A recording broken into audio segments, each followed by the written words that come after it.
നമസ്കാരം. മലയാളി വാർത്ത ഇൻസൈഡിലേക്ക് സ്വാഗതം. ADM നവീൻ ബാബുവിൻ്റെ മരണത്തിൽ കേസ് ഡയറി ഹാജരാക്കാൻ ഹൈക്കോടതി ആവശ്യപ്പെട്ടതോടെ ഇപ്പോൾ മൂട്ടിൽ തീപിടിച്ചോടുകയാണ് സ്പെഷ്യൽ ഇൻവെസ്റ്റിഗേഷൻ ടീം. നവീൻ ബാബുവിൻ്റെ മൊബൈൽ ഫോൺ ഫോറൻസിക് പരിശോധന പോലും നടത്താതെ കണ്ണൂർ മജിസ്ട്രേറ്റ് കോടതിയിൽ വ്യാഴാഴ്ച ഹാജരാക്കി. അന്ന് തന്നെ കളക്ടർ അരുൺ കെ വിജയൻ്റെ മൊഴി വീണ്ടും രേഖപ്പെടുത്തി. നവീൻ ബാബു തന്നോട് തെറ്റുപറ്റി എന്ന മൊഴി തന്നെയാണ് ഇക്കുറിയും കളക്ടർ നൽകിയത്.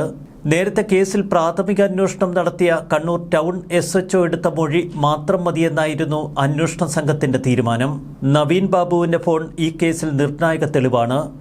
ഫോറൻസിക് പരിശോധന പോലും നടത്താതെ ഈ ഫോൺ കസ്റ്റഡിയിൽ വെക്കുന്നത് തെളിവ് നശിപ്പിക്കാനാണ് എന്ന ആരോപണം നേരത്തെ ഉയർന്നിരുന്നു. ഏറെ നിർണായകമായ നീക്കങ്ങളാണ് ഇപ്പോൾ അന്വേഷണ സംഘം നടത്തുന്നത്. ഡിസംബർ 6-ാം തീയതി കേസ് ഡയറി ഹൈക്കോടതിയിൽ ഹാജരാക്കാനാണ് കോടതിയുടെ ഉത്തരവ്. കാര്യങ്ങൾ കൈവിട്ടു പോകുന്നു എന്ന് സർക്കാരിന് ബോധ്യമായി. അതിലപ്പുറം പാർട്ടിയും വിറയ്ക്കുകയാണ്. CBI അന്വേഷണം ആവശ്യപ്പെട്ടാണ് നവീൻ ബാബുവിന്റെ ഭാര്യ മഞ്ജുഷ ഹൈക്കോടതിയെ സമീപിച്ചിരിക്കുന്നത്. CBI അന്വേഷണം വേണമോ എന്ന കാര്യത്തിൽ നിലപാട് പറയണം എന്ന് സർക്കാരിനോടും CBIയോടും ഹൈക്കോടതി ആവശ്യപ്പെട്ടിരിക്കുന്നു. PP ദിവ്യയ്ക്ക് നേരത്തെ ജാമ്യം ലഭിക്കാൻ ഇടയാക്കിയത് കളക്ടർ അരുൺ കെ വിജയന്റെ മൊഴിയായിരുന്നു.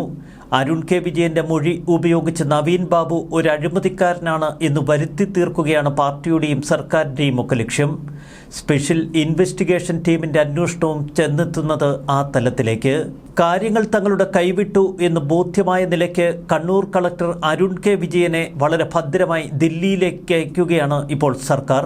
ഏറെ വിവാദങ്ങളിൽ അകപ്പെട്ട കണ്ണൂർ കളക്ടർ അരുൺ കെ വിജയന് കേന്ദ്ര പരിശീലനത്തിന് പോകാൻ ഇപ്പോൾ സർക്കാർ അനുമതി നൽകി. ഡിസംബർ 2-ാം തീയതി മുതൽ 27-ാം തീയതി വരെയാണ് കേന്ദ്ര സർക്കാരിൻ്റെ പരിശീലനം. ഡിസംബർ 27-ാം തീയതി പരിശീലനത്തിന് ശേഷം വീണ്ടും ജില്ലാ കളക്ടറായി ചുമതലയേൽക്കുമെന്നാണ് ഇപ്പോൾ പുറത്തുവരുന്ന വാർത്തകൾ. IAS ഉദ്യോഗസ്ഥർക്കായി കേന്ദ്ര പേഴ്സണൽ മന്ത്രാലയം നടത്തുന്ന പരിശീലന പരിപാടിയിലാണ് അരുൺ കെ വിജയൻ പങ്കെടുക്കുന്നത്. സംസ്ഥാനത്ത് നിന്ന് 6 IAS ഉദ്യോഗസ്ഥർ പരിശീലനത്തിൽ പങ്കെടുക്കുന്നു. സെക്രട്ടറി തലത്തിലേക്ക് പ്രമോഷൻ ലഭിക്കാൻ വേണ്ടുന്ന 3-ാം ഘട്ട പരിശീലന പരിപാടിയാണിത്. ഡിസംബർ 6-ാം തീയതി ഇടക്കാല റിപ്പോർട്ട് പോലീസ് ഹൈക്കോടതിക്ക് മുൻപാകെ സമർപ്പിക്കും. ഡിസംബർ 9-നാണ് മഞ്ജുഷ നൽകിയ ഹർജിയിൽ ഹൈക്കോടതി വാദം കേൾക്കുന്നത്. ഈ സുപ്രധാന ദിവസങ്ങളിൽ കണ്ണൂർ കളക്ടർ കേരളത്തിലില്ല എന്നതാണ് ഇപ്പോൾ സർക്കാർ നടത്തുന്ന ഏറ്റവും വലിയ പ്രത്യേകതയുള്ള നീക്കവും.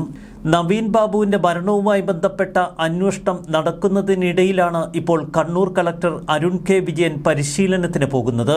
അദ്ദേഹം തിരിച്ചെത്തി ചുമതല ഏൽക്കുന്നതുവരെ ADMന് താൽക്കാലിക ചുമതല കൈമാറുമെന്നാണ് പുറത്തുവരുന്ന റിപ്പോർട്ട്. അടിമുടി ദുരൂഹമാണ് സർക്കാരിൻ്റെയും പാർട്ടിയുടെയും ഒക്കെ ഇടപെടലുകൾ. നേരത്തെ സർക്കാരിനോട് CBI അന്വേഷണം വേണോ എന്ന കാര്യത്തിൽ നിലപാടറിയിക്കാൻ ഹൈക്കോടതി ആവശ്യപ്പെട്ടിരുന്നു. അതിന് തൊട്ടുപിന്നാലെ CPM പാർട്ടിയുടെ സെക്രട്ടറി MV ഗോവിന്ദൻ തന്നെ CBI അന്വേഷണം വേണ്ട എന്ന നിലപാട് പൊതുസമൂഹത്തിന് മുന്നിൽ ശക്തമായി അവതരിപ്പിച്ചു. നവീൻ ബാബുവിന്റെ മരണത്തിന് ശേഷം ആ കുടുംബം സന്ദർശിച്ച MV ഗോവിന്ദൻ നവീൻ ബാബുവിന്റെ കുടുംബത്തിനൊപ്പം എന്ന് മാധ്യമപ്രവർത്തകർക്ക് മുൻപിൽ പ്രഖ്യാപനം നടത്തിയ വ്യക്തിയാണ്. തുടർന്ന് നവീൻ ബാബുവിന്റെ ഭാര്യ മഞ്ജുഷയോട് പാർട്ടിയുടെയും സർക്കാരിൻ്റെയും ഒക്കെ പൂർണ്ണ പിന്തുണ വാഗ്ദാനം ചെയ്യുകയും ചെയ്തു. CPM പാർട്ടിയുടെ ഇരട്ടത്താപ്പ് തന്നെയാണ് പിന്നീട് നമ്മൾ കണ്ടത്. CBI അന്വേഷണം വേണ്ട എന്ന നിലപാട് പ്രഖ്യാപിച്ചതേറെ വൈരുദ്ധ്യങ്ങളോടെ. ഒക്ടോബർ 15-ാം തീയതിയായിരുന്നു നവീൻ ബാബുവിന്റെ മരണം. ഒടുവിൽ 10 ദിവസത്തിന് ശേഷം SITയെ സർക്കാർ നിയോഗിക്കുന്നു.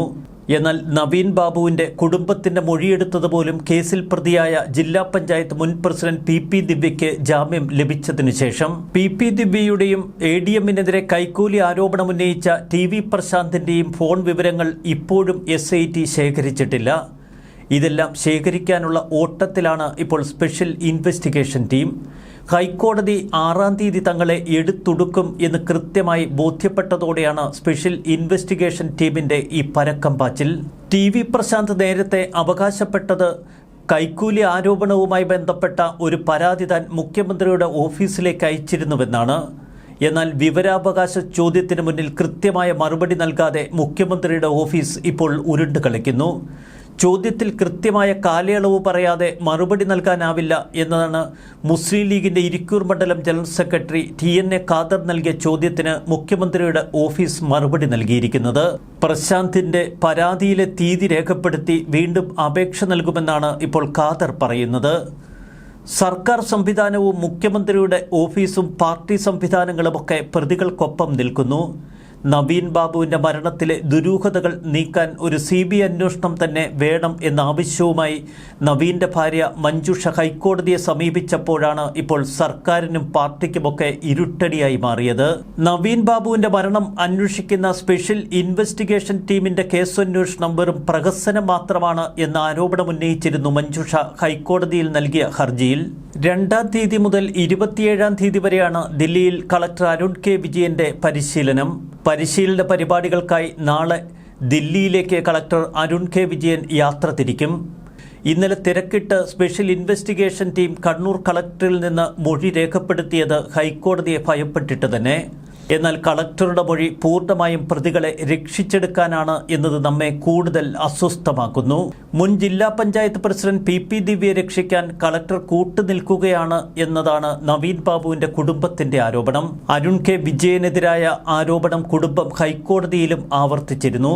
CBI അന്വേഷണം ആവശ്യപ്പെട്ട് കുടുംബം ഹൈക്കോടതിയിൽ പോയതിനു പിന്നാലെ ഇപ്പോൾ കളക്ടറുടെ മൊഴി പോലീസ് വീണ്ടും രേഖപ്പെടുത്തി. അതിന് പിന്നാലെ വളരെ ഭദ്രമായി ഈ കളക്ടറെ ദില്ലിയിലേക്ക് സർക്കാർ പായ്ക്ക് ചെയ്യുന്നു. വലിയ അട്ടിമറികൾ തന്നെയാണ് നമ്മൾ കാണുന്നത്. എന്നാൽ അതിലപ്പുറം ശക്തമായ ദൈവത്തിൻ്റെ ഇടപെടൽ ഇതിൽ ദൃശ്യമാണ്. അതുകൊണ്ട് തന്നെ നവീൻ ബാബുവിൻ്റെ യഥാർത്ഥ കൊലയാളികൾ നിയമത്തിന് മുന്നിൽ വരും എന്ന് നമുക്ക് പ്രതീക്ഷിക്കാം. ന്യൂസ് ഡെസ്ക് മലയാളി വാർത്ത.